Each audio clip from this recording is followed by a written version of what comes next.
क्या उद्धार या मुक्ति या साल्वेशन पाने के लिए बपतिस्मा लेना जरूरी है? ये एक बहुत ही महत्वपूर्ण सवाल है। अब बहुत ध्यान से सुनिएगा।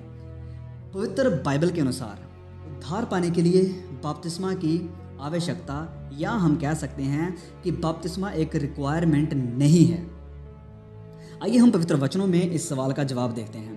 प्रेरितों के काम अध्याय 15 और रोमियो अध्याय 4 इस बात को स्पष्ट करते हैं कि उद्धार मुक्ति पाने के लिए कोई बाहरी क्रिया जरूरी नहीं है। No external act is necessary for the salvation and salvation is by divine grace through faith in Christ alone. हमारा उद्धार परमेश्वर के अनुग्रह से प्रभु यीशु पर विश्वास करने के द्वारा हुआ है। आप ये सारे वचन खुद पढ़ सकते हैं वीडियो को पॉज करके। मैं आपके लिए कुछ वचन पढ़ना चाहूँगा। रोमियो अध्याय 3 वचन 22 और 24 यहाँ पर लिखा है, अर्थात परमेश्वर की धार्मिकता जो यीशु मसीह पर विश्वास करने से सब विश्वास करने वालों के लिए है। वचन 24, परंतु उसके अनुग्रह से उस छुटकारे के द्वारा जो मसीह यीशु में है सेत मेत मतलब फ्रीली धर्मी ठहराए जाते हैं। इफिसियों अध्याय 2 वचन 8 और 9 यहाँ पर लिखा है, क्योंकि विश्वास के द्वारा अनुग्रह ही से तुम्हारा उद्धार हुआ है।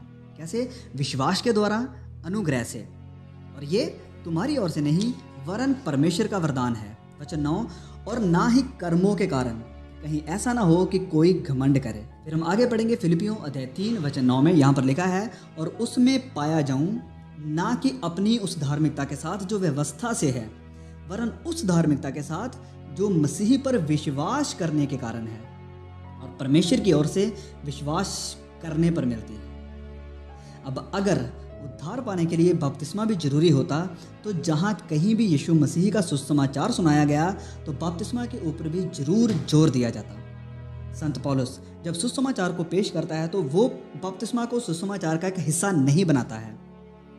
हम पढ़ेंगे पहला कुरिन्थियों अध्याय 15 वचन 1 से लेकर 4। पौलुस इस वचन में एक कंप्लीट समरी दे रहा है उस सुसमाचार की जिसका उसने प्रचार किया था। पौलुस लिखते हैं, हे भाइयों, मैं तुम्हें वही सुसमाचार बताता हूँ जो पहले सुना चुका हूँ, जिसे तुमने अंगीकार भी किया था और जिसमें तुम स्थिर भी हो। वचन 2, उसी के द्वारा तुम्हारा उद्धार भी होता है यदि तुम उस सुसमाचार को जो मैंने तुम्हें सुनाया था स्मरण रखते हो, नहीं तो तुम्हारा विश्वास करना व्यर्थ हुआ। इस कारण मैंने सबसे पहले तुम्हें वही बात पहुंचा दी जो मुझे पहुंची थी कि पवित्र शास्त्र के वचन के अनुसार यीशु मसीह हमारे पापों के लिए मर गया और गाड़ा गया और पवित्र शास्त्र के अनुसार तीसरे दिन जी भी उठा। तो आप देख सकते हैं कि इस सुसमाचार की प्रेजेंटेशन में संत पौलुस ने बपतिस्मा का जिक्र भी नहीं किया। पहला कुरिन्थियों अध्याय 1 वचन 17 में संत पौलुस फिर कहते हैं, क्योंकि मसीह ने मुझे बपतिस्मा देने को नहीं वरन सुसमाचार सुनाने को भेजा है। और ऐसा कहते हुए संत पौलुस ये बता रहे हैं कि बपतिस्मा सुसमाचार का ही एक हिस्सा नहीं है, वरन सुसमाचार को वह बपतिस्मा से अलग कर रहे हैं। और अगर बपतिस्मा भी सुसमाचार का एक हिस्सा होता और उद्धार पाने के लिए एक जरूरी रिक्वायरमेंट होती तो फिर संत पौलुस की सेवकाई किस काम की रही? उसने सुसमाचार का प्रचार तो किया लेकिन बपतिस्मा नहीं दिया, और इस हिसाब से तो फिर किसी का उद्धार भी नहीं हुआ। बाइबल में हम कुछ उदाहरणें देखते हैं। लूका अध्याय 7 वचन 37 और 50 तक हम एक गुनाहगार औरत के बारे में पढ़ते हैं जिसने अपने आंसुओं के साथ प्रभु यीशु के पैर धोए थे। फिर मत्ती अध्याय 9 वचन 2 में हम एक झोले के मारे हुए व्यक्ति के बारे में पढ़ते हैं, और एक टैक्स कलेक्टर के बारे में पढ़ते हैं, और हम एक चोर या डाकू के बारे में पढ़ते हैं जिसको प्रभु यीशु मसीह के साथ सलीब पर चढ़ाया गया था। इन सब लोगों के पाप क्षमा किए गए, और वह चुंगी लेने वाला जिसे हम टैक्स कलेक्टर कहते हैं उसके बारे में लिखा है कि वह धर्मी ठहराया गया। कैसे? विश्वास करके, पश्चाताप करने के द्वारा। इन लोगों ने बपतिस्मा नहीं लिया था, इस बात को ध्यान में रखें।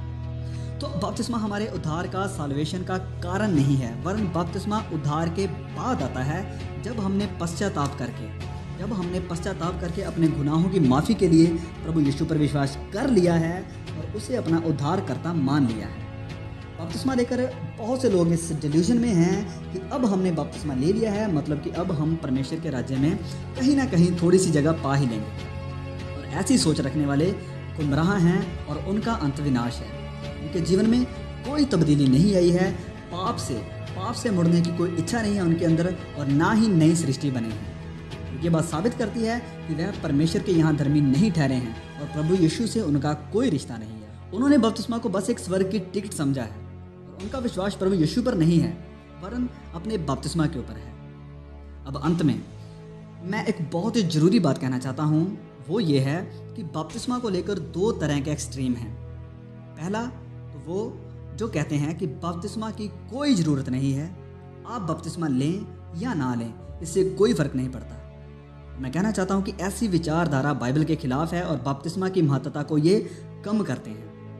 मैं नहीं चाहता कि हम इस कैटेगरी में आएँ, क्योंकि हमारे मसीही जीवन में बपतिस्मा की भी बहुत महत्वता है। क्यों? क्योंकि ये एक डायरेक्ट कमांड है हमारे उद्धारकर्ता की। उसने कहा है कि if you love me you will obey my commands. तो अगर हम दावा करते हैं कि हम प्रभु यीशु पर विश्वास करते हैं, तो हमें उसकी आज्ञा को मानना भी बहुत ज़रूरी है। बपतिस्मा और प्रभु भोज दोनों ऐसे सैक्रामेंट्स हैं जिसकी आज्ञा किसी चर्च फादर ने नहीं दी है, किसी प्रेरित ने नहीं दी है, वरन खुद प्रभु यीशु ने ये आज्ञा दी है। तो इसलिए हम ऐसा कभी नहीं कह सकते हैं कि प्रभु यीशु की बपतिस्मा देने वाली आज्ञा को मानना जरूरी नहीं है। दूसरी तरफ है वो लोग जो कहते हैं कि बपतिस्मा के बिना उद्धार हो ही नहीं सकता है, बपतिस्मा के बिना कोई साल्वेशन नहीं है। मतलब कि जब तक आप बपतिस्मा नहीं ले लेते, आपके पाप, आपके गुनाह माफ़ नहीं हो सकते। और ऐसी विचारधारा भी बाइबल के बिल्कुल विपरीत है, क्योंकि जैसे हम पहले देख चुके हैं कि हम बपतिस्मा से नहीं वरन अनुग्रह से विश्वास करने के द्वारा धर्मी ठहरे हैं। तो हम इन दोनों विचारधाराओं से दूर रहें और बाइबल के आधार पर अपना विश्वास कायम करें। बपतिस्मा जरूरी है, बहुत ज़रूरी है। नए नियम में 50 से भी ज़्यादा बार इसका जिक्र हुआ है और फिर ये आज्ञा प्रभु यीशु के द्वारा दी गई है। इसलिए हम बपतिस्मा का इनकार नहीं कर सकते हैं, क्योंकि ये एक चिन्ह है इस बात का कि मैं प्रभु यीशु पर विश्वास करता हूँ और उसको मैंने अपना उद्धारकर्ता मान लिया है। तो बपतिस्मा प्रभु यीशु के साथ हमारे मिलाप का एक बहुत ही गहरा सिंबल है, लेकिन ये हमारे उद्धार का कारण नहीं है। अब अंत में, क्या बपतिस्मा लेना जरूरी है?